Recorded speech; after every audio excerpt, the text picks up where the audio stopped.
दरअसल जो ये वर्ड्स फॉर्म करने वाला जो साइंस होता है उसका एक स्पेशल नाम होता है लेक्सिकोग्राफी।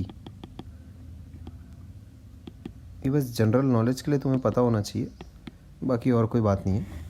सवाल पर आते हैं। हम लोगों के पास काम है, सबसे पहला सब पार्ट देखो, इसने क्या कहा है, the number of 5 letter words that can be form from the letters of the word tough, है ना। अच्छा, ये चीज़ कैसे अचीव करोगे? तो यहाँ पर तुम देख सकते हो, ये चीज़ इसने यहाँ पर करके भी दिखाई हुई है ऑलरेडी। सवाल बेसिकली ये है, find the rank of the word tough if all the letters are arranged in all possible orders and return out as in a dictionary. तो डिक्शनरी में जो पहले अपीयर होने वाला वर्ड रहता है वो ए रहता है, ऐसा ABCD ऐसा इस तरह से चलता है ना। तो जिस ऑर्डर में हम लोगों ने अल्फ़ाबेट्स अपने लर्न किए हैं उसी ऑर्डर में पहले लिखा जाता है। जैसे अगर लेट्स से तुम्हारे पास 3 लेटर वर्ड है, लेट्स से कैट, ऐसा, ठीक है, ऐसा कैट। तो कैट से रिलेटेड तुम एक्चुअल में कितने कितने नंबर ऑफ वर्ड्स बना सकते हो? कैट के अगर लेटर्स अगर तुम इस्तेमाल अगर करते हो तो इसमें total number of words that can be formed will be कितना हो जाएगा? 3, 2, 1, है ना। तो total 6 words can be formed. और अगर मैं मैनुअली अगर हर वर्ड की अगर रैंक अगर निकालूं, कैसे कर सकता हूँ? देखो, पहले क्या कर सकता हूँ, देखो, नंबर ऑफ वर्ड्स, पहला लेटर अगर मैं सेट कर देता हूँ जिस तरह से वो डिक्शनरी में अपीयर होंगे, किस तरह से होंगे? सबसे पहला लेटर ए आएगा, ए से फॉर्म होने वाले कितने वर्ड्स होंगे? देखो यहाँ पर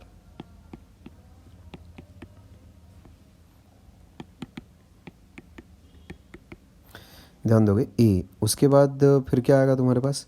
सी है, मेरे पास टी है ना, तो CT ऐसा, फिर ए अगेन TC, और कोई वर्ड नहीं हो सकता जो ए से शुरू हो रहा हो। अच्छा, उसके बाद रैंक किसका आएगा? उसके बाद आएगा सी का, फिर अगेन ए, फिर टी, ऐसा। फिर देखो आएगा, वैसे मेरा कैट वर्ड अचीव हो गया है, कैट की जो रैंक है दैट वुड बी 3rd। फिर आएगा TA, समझे क्या? सी भी अभी कंज्यूम हो गया है। फिर उसके बाद लास्ट में आएगा टी से स्टार्ट होने वाले वर्ड्स, तो उसमें आएंगे मेरे पास, अच्छा 5 ही हुए क्या, ठीक है, AC, एंड देन जो लास्ट वर्ड होगा दैट वुड बी CA, ऐसा, ठीक है क्या? ऐसा होगा काम भाई। जैसे अगर यहाँ अगर तुम देखो, अगर कोई मुझसे पूछता कि कैट की रैंक कितनी है, तो मैं क्या कहूँगा? 3rd रैंक, ठीक है। तो this is the sample example, है ना, of how words in a dictionary, है ना, विल बी रिटन अप। उसमें जो तुम्हारा पहला स्थान है, जब तक ये वो पूरा कंज्यूम नहीं होता ए से, तुम तब तक के दूसरे स्थान पर आ नहीं सकते, ठीक है। अब जब पहला स्थान जब पूरा कंज्यूम हो चुका है ए से, तब उसके बाद सी से शुरू होने वाले लेटर्स कहाँ पर जाएंगे? फिर सी से शुरू होने वाले वर्ड्स बोलना चाहिए, लेटर नहीं, सी से शुरू होने वाला वर्ड फिर कहाँ पर जाएगा? जब ए से शुरू होने वाले वर्ड्स सारे के सारे जब पूरा कंज्यूम अप हो जाएंगे, तब उसके बाद तुम्हारे सी से शुरू होने वाले लेटर्स एक्चुअल में आएंगे, ठीक है। तो सी से शुरू होने वाले लेटर्स में फिर अपन बातचीत करेंगे, ठीक है बात। तो इस तरह से ऐसा लॉजिक आगे बढ़ते जाता है, समझ रहे हो? तो सबसे पहले जो उसने ये चीज़, तो देखो एज एग्जांपल में ही अपने बता के रखी है, total number of words that can be formed using the word tough that would be 120, क्योंकि 5 जगह भरनी है और 5 लेटर वर्ड अगर तुमको बनाना है तो कितना हो जाएगा? 5, 4, 3, 2, 1, ऐसा इस तरह का सीन हो जाएगा वो तुम्हारे पास, ठीक है क्या? अच्छा, तो मुद्दा ये है कि टफ वाला जो वर्ड है उसकी रैंकिंग कहाँ पर होगी, समझे? उसकी क्या रैंक होगी? अगर डिक्शनरी में ये वर्ड अगर आना होगा तो उसकी रैंकिंग कहाँ पर होगी? जैसे यहाँ पर देखो, कैट में तुम्हारे पास कैट की भी एक पर्टिकुलर रैंक है, ये वाला वर्ड तो अपीयर हो ही रहा है। जैसे अगर मैं कहूँ टैक, ठीक है क्या? ऐसा, इसको एनालाइज मुझे करना है, किस तरह से एनालाइज करूँगा? इसकी क्या रैंक होगी? तो ऐसा मैनुअली तो लिखते नहीं बैठेंगे अपन, कुछ तो लॉजिक लगा के फटाफट करते हैं ना, फटाफट काम। तो लॉजिक भी बहुत ही आसान सा सिंपल सा है, वर्ड्स कंज्यूम करते जाओ। तो टी वाला जो है तुम्हारे पास, वो कब आया, कब होगा? जब ए खत्म हो गया होगा, सी खत्म हो गया होगा, तभी उसके बाद पहला लेटर बना होगा तुम्हारे पास। तो ए को कंज्यूम करने के लिए ध्यान दो यहाँ पर, जैसे पहला लेटर अगर तुमने फिक्स कर दिया, तो ए से शुरू होने वाले कितने तुम्हारे पास टोटल नंबर ऑफ वर्ड्स हैं? 2, ठीक है। There would be in total 2 words, है ना, स्टार्टिंग विथ लेटर ए, ये मैं तुमको लॉजिक सिखा रहा हूँ, स्टार्टिंग विथ लेटर ए, ऐसा, ठीक। ए जब कंज्यूम हो गया तब उसके बाद कौन आएगा, सी, एंड देन उसके बाद अगेन तुम्हारे पास सी से स्टार्ट होने वाले कितने लेटर्स होंगे, 2 वर्ड्स, कितने वर्ड्स होंगे, सॉरी लेटर्स नहीं, 2 वर्ड्स होंगे। उसके बाद आया टी, समझे, टी। उसके बाद तो मेरे को क्या चाहिए, ए ही चाहिए और फिर सी चाहिए। तो यहाँ देखो, यहाँ तक तुम्हारे पास आने तक 4 वर्ड्स कैसा हो चुके, ठीक है। तो टैग की क्या रैंक बनेगी, ऑब्वियसली 5th रैंक बनेगी,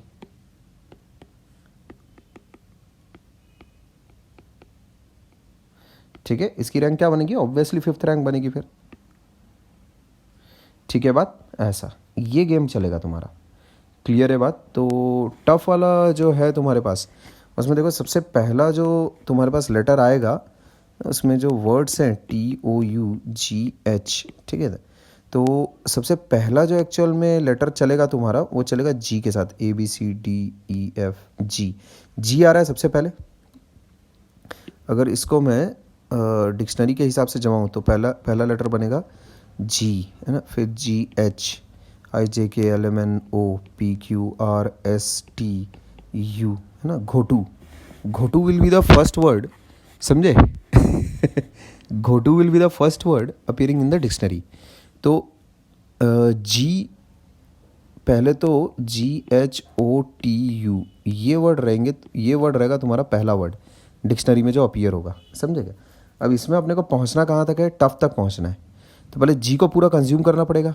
तो जी को जब तुम पूरा कंज्यूम करोगे, है ना, तो 4, है ना, 4 3 2 1, है ना। आगे आने वाले जो नंबर ऑफ वर्ड्स रहेंगे पूरा जी के साथ, कितने आ गए तुम्हारे पास टोटल, 4 3 12 24 वर्ड्स आ गए तुम्हारे पास, यहाँ तक 24 वर्ड्स हो गए, ठीक है। स्टार्टिंग विथ लेटर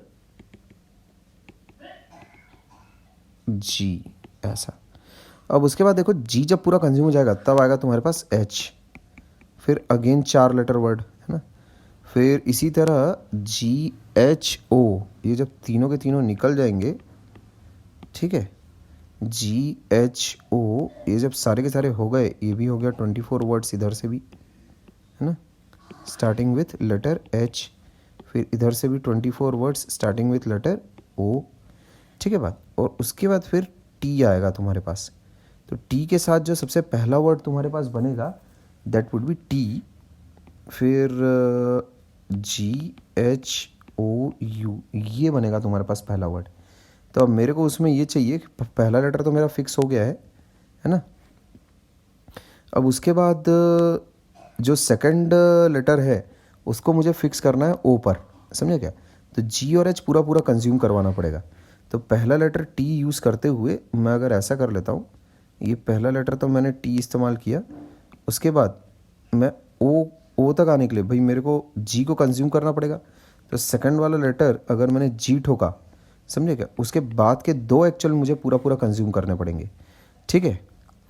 तो बाद के 2 को मैं जब फिल करूँगा तो 3 × 2 नंबर ऑफ वेज से फिल कर सकता हूँ, ठीक है क्या, सॉरी 2 × 1, है ना, ऐसा। सेकंड लेटर को अगर मैं जी अगर फिक्स कर रहा हूँ तो मेरे पास 2 × 1, अच्छा 3 बचा है ना मेरे पास, 3 2 1 ऐसा, 3 2 तीसरा मैं जब करूँगा तो 3 2 ऐसा ऐसा, ठीक है क्या। अभी मेरे पास फर्स्ट लेटर टी और सेकंड लेटर जी से शुरू होने वाले कितने वर्ड्स हो गए, अभी तुम्हारे पास 6 हो गए। तो इसी प्रकार से फर्स्ट लेटर टी, है ना,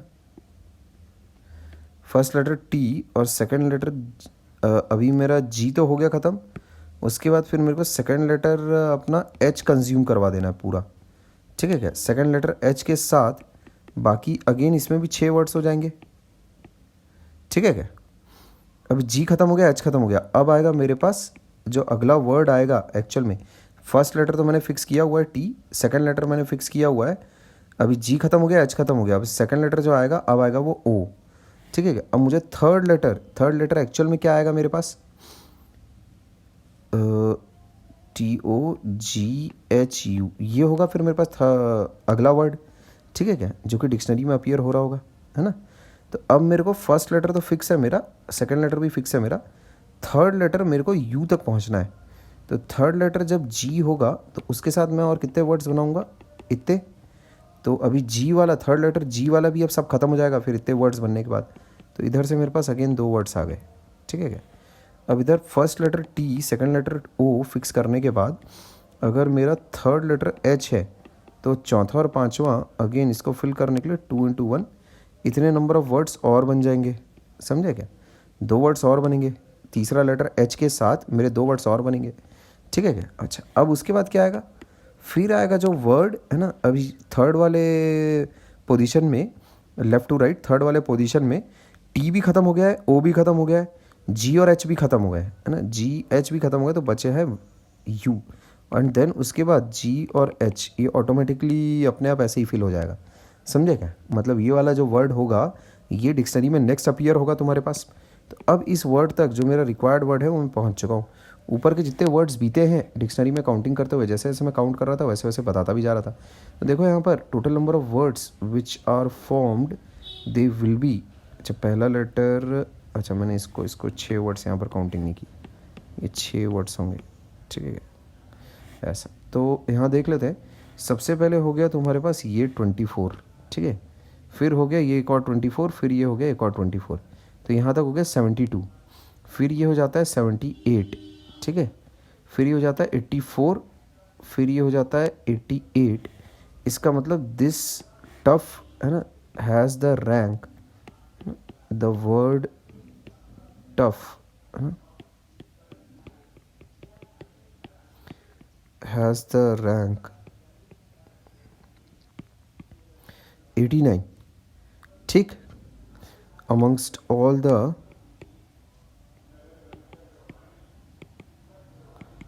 (120) words formed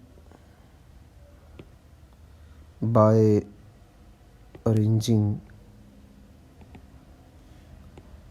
the letters of word है ना टफ, या फिर मैं कहूँ amongst all 120 words, ठीक है क्या, ऐसा क्लियर है बात। तो ये इस टाइप का जब सवाल कभी अगर तुम्हारे पास आए तो एकदम रटा रटा ऐसा होना चाहिए तरीका तुम्हारा काम करने का, तो उसमें ताकि तुम्हें कोई ऐसी खास कठिनाई ना हो इस तरह के सवाल को डील करने के लिए, ठीक। अच्छा उसमें अगला जो एक सवाल है मैं एज होमवर्क तुमको डाल देता हूँ, ठीक है, ये तुम अटेम्प्ट करना, ठीक। Find the rank of Sachin if all the letters of the word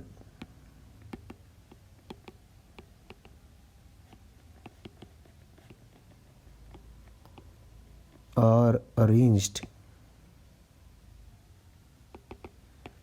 in all possible orders and written out in all possible orders and written out